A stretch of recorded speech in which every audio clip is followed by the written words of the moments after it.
And then press heavy into your palms, lift the hips up, lift the hips back, bend your knees if you need to.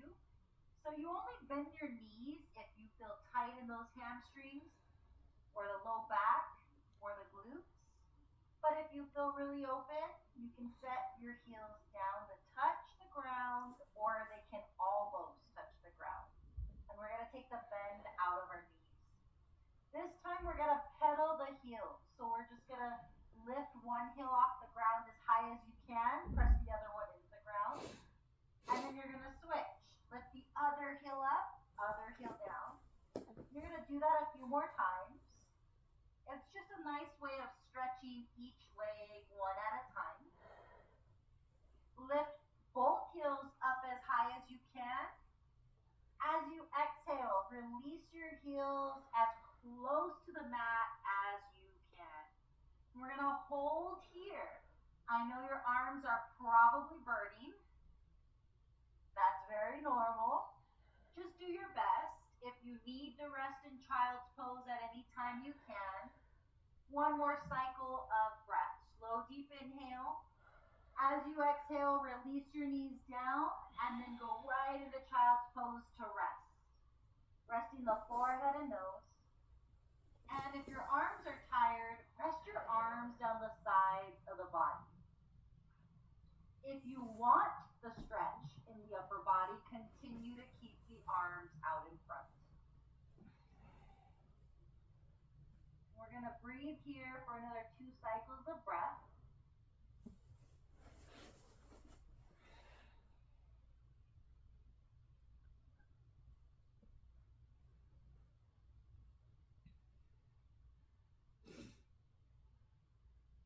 And then slowly raise yourself back into your tabletop position. We're going to get ready to do down dog one more time.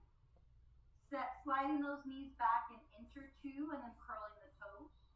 Press your palms down into your mat, lift your hips up and then back. Remember, you can bend your knees if you need to. You can keep your legs straight if that's an option. If you want, you can still pedal your heels, lifting one heel off the ground at a time while you rest the other heel down.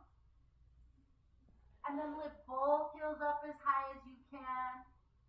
Set both heels down. We're going to hold here for 3 cycles of breath. Slow, deep inhales. Slow, deep exhales.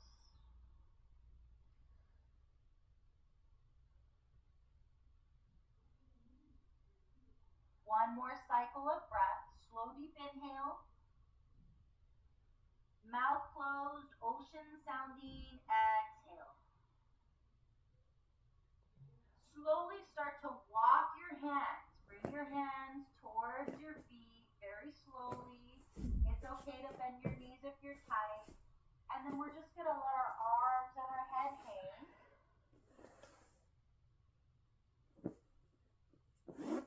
Another cycle of breath here. Bend your knees, round in your spine, and slowly raise into a stand. Very good. Take a good deep inhale. Good deep exhale. Okay. So now we're going to go over how to stand. We've learned how to sit, right, in Sukhasana with good posture and how to breathe.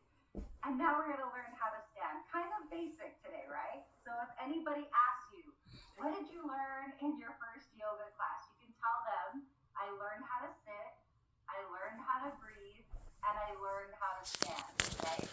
Yes. And those are key and those are foundational. And you'll be surprised at how better your yoga practice is going to feel simply because you know how to do those things and you know how to do them well, okay? So I want you to stand on your mat. You're facing the camera so that you can see me. We're going to start with having our feet as wide as our hips or as wide as your shoulders so that you have a good foundation. Remember, the farther apart your feet are, the easier it should be for you to find balance.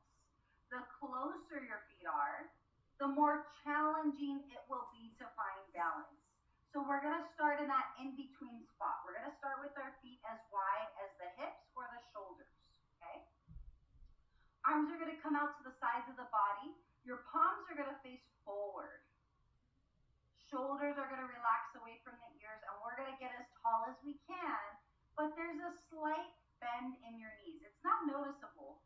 We just wanna make sure that our knees are not locked out. So we say soft knees. Tall body, soft knees. I want you to find a spot on the wall to stare at and see if you can stand in complete stillness. No movement.